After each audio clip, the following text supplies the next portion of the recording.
जर वाटणी करून घेणारा धडाचा असेल तर त्यानं हे कुटाणा करायचा, मात्र सामायिक असेल तर त्यानं ज्याची त्याची वेगळी करून घेणं. जय शिवराय. शेतकरी मित्रांनो, जमिनीच्या वाटणीच्या बाबतीत बऱ्याच शेतकऱ्यांचे आपापसामध्ये वाद असतात. काही पार्टनर डीड मध्ये जमिनी घेतलेल्या असतात, त्यामध्ये वाद असतात. किंवा काही बापदादेची जमीन आहे, मात्र एखाद्याला चुलता वाटून देत नाही, एखाद्याला भाऊ वाटू देत नाही, किंवा एखाद्याला वडील वाटून देत नाहीत. अशा प्रकारचे बरेचसे वाद असतात. आणि त्यामध्ये दुसरं एक सामायिक क्षेत्राबाबतचे वाद. आता सामायिक क्षेत्र म्हणजे कोणतं, तर जे 4-5 नाव असतात आणि त्यामध्ये सामायिक क्षेत्र हे फक्त दिलेलं असते, नेमकं कोणाचं किती आहे हे काहीच कळत नाही. मग अशा प्रकारच्या बऱ्याच जणांच्या अडचणी असतात. मग ह्या काही ज्या जमिनी असतात तर ह्या आता वाटणी करून कशा घ्यायच्या किंवा याची वाटणी कशा प्रकारे करायची. कारण कधी कधी काय होतं, काही जणांची चुलते मध्ये असतात किंवा भाऊ मध्ये असतात, हे वाटणी करून देत नाहीत. म्हणजे ज्याला ती जमीन पाहिजे त्याला ती वहिती खाली आणण्यासाठी किंवा त्याला हिस्सेची त्याच्यात जमीन भेटत नाही, असे एक प्रकार. आणि दुसरे सामायिकचे. तर यामध्ये आता हे कशा प्रकारे वाटणी करायचं याबद्दलची सगळी माहिती आपल्याला या व्हिडिओमधून घ्यायची. आणि त्यासाठी हा व्हिडिओ तुम्हाला शेवटपर्यंत बघणं गरजेचं आहे. कारण महसूल विभागाच्या बाबतीत या गोष्टी लवकर घडत नाहीत, कारण याच्यात लय वेगवेगळे प्रकार सुद्धा असतात. आता ते सुद्धा तुम्हाला जाणून घ्यायचे की नेमक्या अडचणी काय असतात. कारण या जमिनी वाटून घेण्यासाठी बऱ्याच प्रकारे काय होतंय, कधी कधी भाऊ हिश्श्याच्या बाबतीत असते, तर जो वाटून न देणारा भाऊ असतो त्याचा वेगळा उद्देश असू शकतो त्या स्तरावरला, किंवा हा भाऊ आपला वायाला जाईल, हा जमीन विकेल म्हणून त्याला वाटून दिल्या जात नाही. किंवा काही चुलते वाटून देत नाहीत, तर तिथं पुतण्या हा वेगळ्या तऱ्हाचा असतो. आपला भाऊ वारलेला आहे, मग आपला पुतण्या जिवंत आहे, मग याला जर जमीन वाटून दिली तर हा ही जमीन कुठंतरी वेगळ्या नादाला घालीन, विक्री करीन, असे सुद्धा काही प्रकार असतात. मात्र असे जर नसतील आणि तुम्हाला गुन्ह्या गोविंदानं ही जमीन वाटून घ्यायची असेल आणि तुम्ही चांगले असाल तर त्यासाठी ही माहिती महत्वाची. आता यासाठी शासनानं काय केले, महत्वाचे 2 शासन निर्णय काढलेले.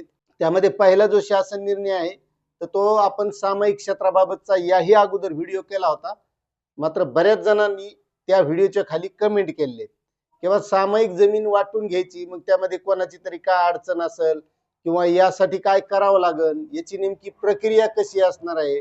वाटून घ्यायची, सामायिक क्षेत्र आहे ज्याचं त्याच्या नावावर नोंदवायचंय, मग यासाठी प्रक्रिया नेमकी कशी करायची या संबंधी विचारणा केली होती. आणि तसं पाहिलं तर ही प्रक्रिया सगळी जनरली आपल्याला तहसीलदाराकडून करून घ्यावं लागते. म्हणजे तलाठ्यामार्फत प्रक्रिया करत आपल्याला तहसीलदारापर्यंत जावं लागतं. मग त्यामध्ये वेगवेगळ्या प्रकारच्या अडचणी येत जातील, त्या तशा सोडवत जावं लागतात, असं रेग्युलर करायचे असेल तर. मात्र यासाठी शासनानं आता एक विशेष अभियान राबवण्याचं ठरवलेलं आहे आणि ते सगळं आपल्याला या माध्यमातून बघायचंय. आता तुम्हाला महत्वाचा मुद्दा सांगतो, जी सामायिक क्षेत्राची वाटणी असती तर जमिनीची वाटणी करण्यासाठी शासनाचं जे काही महाराष्ट्र जमीन महसूल अधिनियम 1966 आहे, त्यामधील 85 कलम आहे, त्या कलमान्वये या सामायिक जमिनीची वाटणी केली जाते.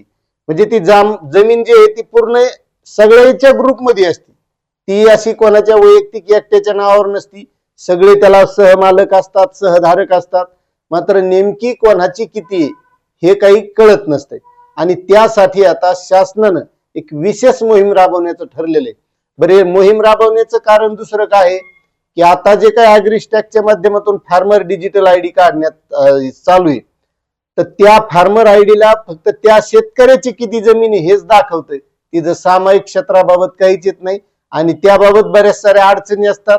त्याबाबतचा आपण एक व्हिडिओ केलेला आहे, तुम्ही तो बघितला नसेल तर त्याची लिंक डिस्क्रिप्शन मध्ये दिलेली, ती बघून घ्या. मात्र हे करायचंय कसं ही महत्वाची प्रोसेस आहे. आता दुसरा मुद्दा आहे, काही जे बापजादेची जमीन आली, चुलता वाटून देत नाही, भाव वाटून देत नाही किंवा वडील वाटून देत नाहीत, अशा प्रकारचे, तर अशा सुद्धा जमिनीची वाटणी करून घेता येते. पण मला महत्वाचं याच्यात एक सांगायचंय, जर वाटणी करून घेणारा धडाचा असेल तर त्यानं हे कुटाणा करायचा, आणि तो जर उगाच वायफळ असेल, मोकार टुकार बंगराशा असेल तर त्यानं हे कुटाणा करायचा नाही. कारण ते वाटून न देणारे असतात का, ते म्हणते मला बरं शहाणपण सांगायला वाटून द्यायचं, वाटण्या करायचं. पण ते जर चांगले असेल आणि तू जर धडाचा नसेल तर तो हे कुटाने करायचे नाही. ते चांगलेच माणसं आहेत, त्याला वाटतं वाटून दिल्यावर हे इकीन, दारू पिईन, मोकार नदी घालीन हे पैसे, म्हणून ते वाटून देत नसले तर त्यानं हे कुटाने करायचे नाही. कारण त्याच बरोबर आहे.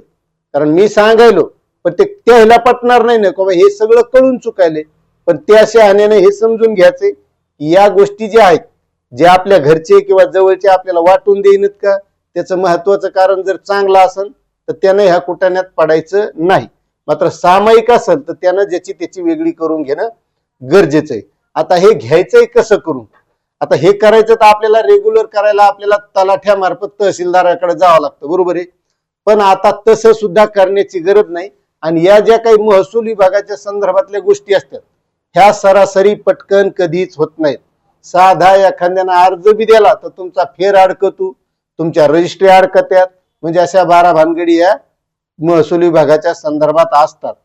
त्यामुळे जर हे आता करून घ्यायचं तर हे शासनाने यासाठी काय केलंय, एक विशेष छत्रपती शिवाजी महाराज महाराजस्व अभियान शिबिर चालू होणार आहे.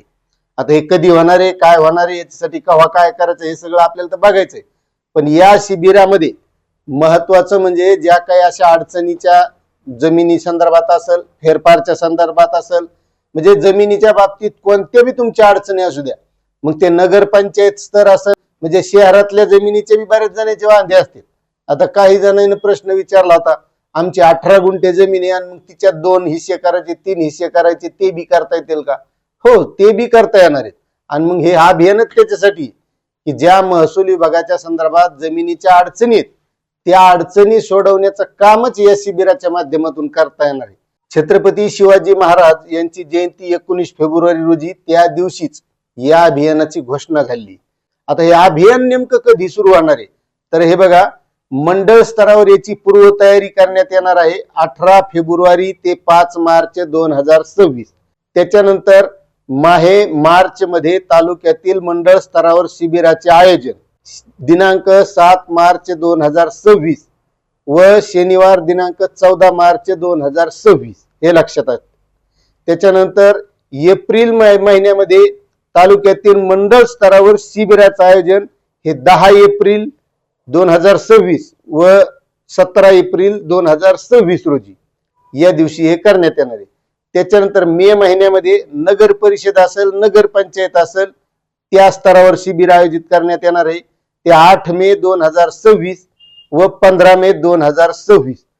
आता या अभियानाच्या माध्यमातून ज्या काही तारखा सांगितल्या जातात या तारखेनुसार आपल्याला हे काम करून घ्यायचे, जे आपले प्रलंबित असतील, या अगोदरचे असतील किंवा आता काही नवीन करायचे असतील तर ते या माध्यमातून करून घेता येणार आहेत. मग जमीन वाटणी असेल, सामायिक जमीन असेल, त्याच्यामुळे जमीन आपली कुठं विकल्या जाणार नाही, आपल्याकडून विक्री होणार नाही, याची सुद्धा प्रत्येक शेतकरी बांधवांनी काळजी घ्यावी एवढीच विनंती करतो आणि थांबतो. जय हिंद, जय महाराष्ट्र.